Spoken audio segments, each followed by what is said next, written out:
جو مذہبی ذہن ہوتا ہے لوگوں کا وہ کیا ہے، نیکی کا جذبہ بڑھا تو نوافل اور ادا کرنے شروع کر دیے، نوافل پر نوافل ہو رہے ہیں۔ اب جیسے کہ معلوم ہوتا ہے جب عمرے پر ہم جائیں تو عمروں کا جو ہے ہوکا پڑا ہوا لوگوں کو، ایک عمرہ ہو گیا پھر جا رہے ہیں بھاگے ہوئے، تنعیم جا رہے ہیں پھر احرام باندھا پھر عمرہ ہو رہا، حالانکہ قطعاً ثابت نہیں، سوائے حضرت عائشہ رضی اللہ تعالی عنہا ام المومنین کہ وہ اپنے ایک نسوانی عذر کی وجہ سے بعض ارکان ادا نہیں کر سکی تھی، تو ان کے لیے حضور نے پھر بھیج دیا جاؤ تنعیم سے،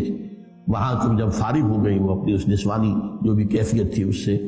تو پھر انہوں نے عمرہ کیا، ورنہ حضور نے حج کے بعد کوئی عمرہ نہیں کیا۔ بلکہ میں تو حیران ہوتا ہوں کہ حضور نے فتح مکہ کے بعد شاید ہی کوئی عمرہ کیا، حالانکہ اب تو آپ بادشاہ تھے۔ کہاں وہ معاملہ تھا سن 6 میں عمرہ کرنے کے لیے گئے تھے اور احرام کھول دینا پڑا تھا اور واپس آنا پڑا تھا، پھر سن 7 میں عمرہ ہوا، اس کے بعد سن 8 میں مکہ فتح کر لیا، کوئی عمرہ ثابت نہیں۔ سن 9 میں آپ بادشاہ ہیں عرب کے، کوئی عمرہ نہیں۔ سن 10 میں آپ نے کیا۔ اس اعتبار سے ہماری ویلیوز بدل گئی ہیں، نیکی کا جذبہ پیدا ہوا بس یہ کر دو۔ بچوں کو نازلہ قرآن پڑھانے کے لیے کوئی مدرسہ کھول دو، قاری صاحب کو لا کے بٹھا دو پڑھانے، نیکی کا جذبہ ہے، نیکی کا کام۔ تو عبادات کا خاص طور پر جو ہے عبادات کے اندر اضافہ اضافہ اضافہ، یہ ہے ہمارا عام تصور نیکی۔ اس کے برعکس حدیث کیا فرما رہی ہے؟ یہ ترمذی کی روایت ہے حضرت امامہ باہلی سے رضی اللہ تعالی عنہ، فضل العالم علی العابد کفضلی علی ادناکم، ایک صاحب علم انسان کی فضیلت کسی عبادت گزار پر اتنی ہی ہے جتنی میری فضیلت ہے تم میں سے کسی کم انسان پر۔ ادناکم صحابہ میں سب سے کم، اور حضور صلی اللہ علیہ وسلم کیا نسبت ہوگی؟ فضل العالم علی العابد کفضلی علی ادناکم وَإِنَّ اللَّهَ وَمَلَائِكَتَهُ وَأَهْلُ السَّمَاوَاتِ وَالْأَرْضِ، اور یقینا اللہ بھی اور اس کے فرشتے بھی اور آسمانوں والے بھی اور زمین والے بھی، حتی النملۃ فی جوہرہا، یہاں تک کہ چیونٹی جو اپنے بل میں ہے، وحتی الحوت، یہاں تک کہ مچھلی، لَيُصَلُّونَ عَلَى مُعَلِّمِ النَّاسِ الْخَيْرِ،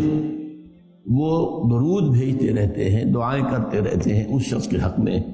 جو لوگوں کو خیر کی تعلیم دے۔ یہاں لفظ خیر بہت نوٹ کرنے کے قابل ہے، یہ میں بعد میں ذرا اور تفصیل سے عرض کروں گا۔ خیر، بھلائی، نیکی،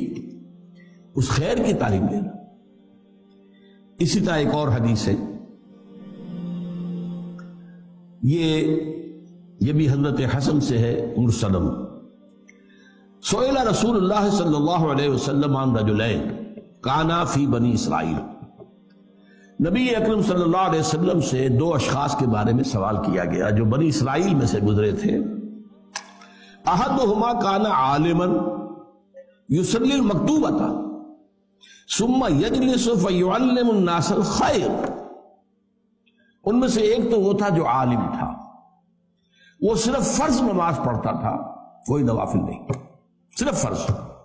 اور پھر بیٹھ جاتا تھا لوگوں کو خیر کی تعلیم دینے کے لیے۔ والآخر، اور دوسرا یصوم النہار ویقوم اللیل، روزانہ روزہ رکھتا تھا، پوری رات کھڑا رہتا تھا۔ ایہما افضل، حضور ان میں سے افضل کون سا ہے؟ سوال سمجھ لیا آپ؟ 2 اشخاص ہیں، ایک صرف فرض نماز ادا کر رہا، میں عبادت کے اعتبار سے عبادت اور علم اور تعلیم اور تعلم، ان کے مابین کیا نسبت ہے،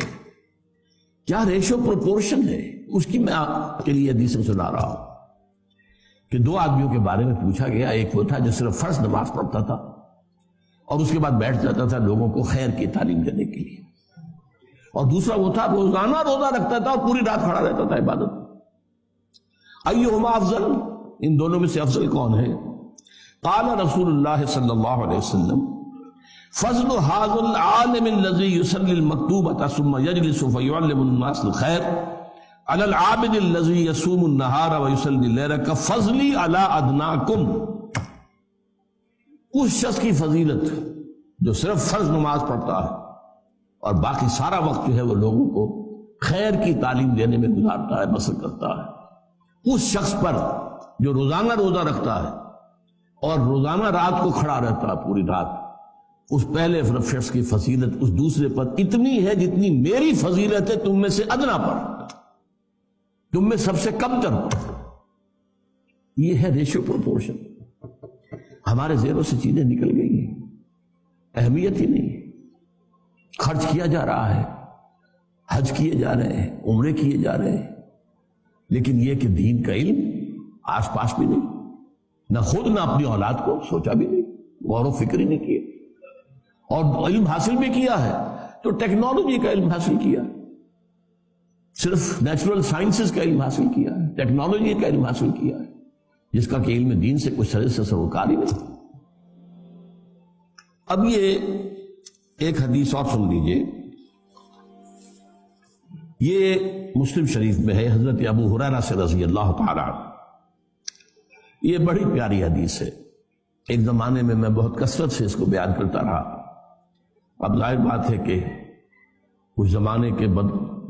گزرنے کے ساتھ ساتھ کچھ اور مسائل سامنے آتے رہے تو بعض چیزیں اب پس منظر میں چلی گئی۔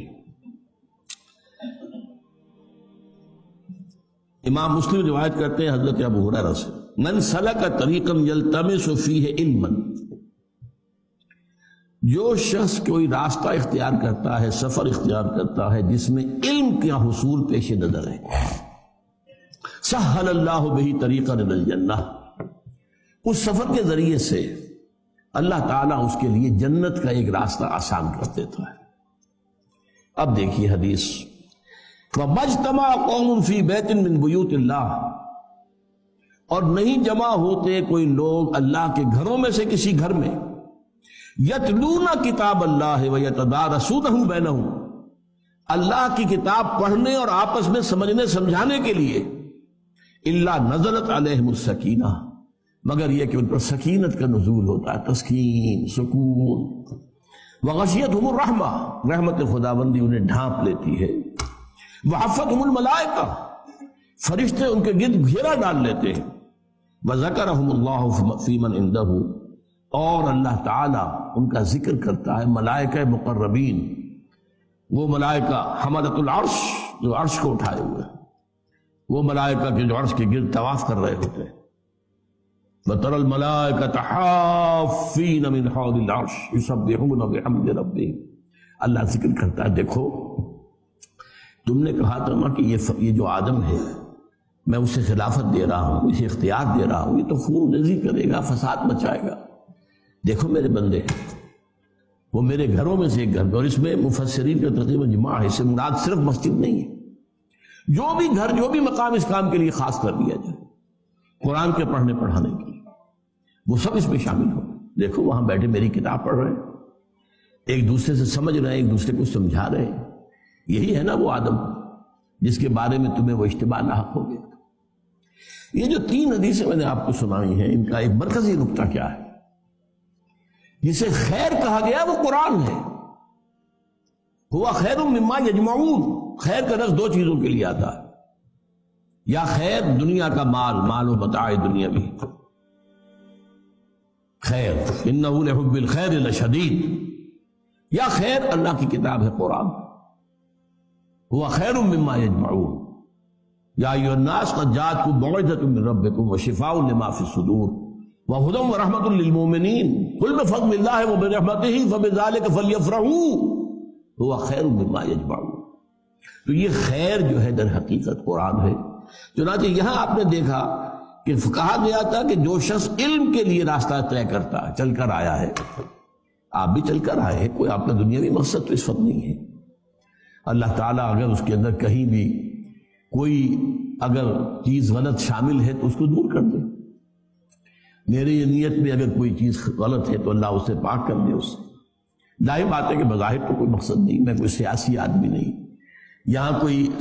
مذہبی فرقے واریت کی جو ہے بات نہیں ہوتی کہ یہ اس سے بہتر ہے، یہ اس سے بہتر ہے، یہ کمتر ہے، وہ کچھ نہیں، قرآن پڑھنا ہے، قرآن سمجھنا۔ من سلک طریقا یلتمس فیہ علما، اب یہاں لفظ علم آیا،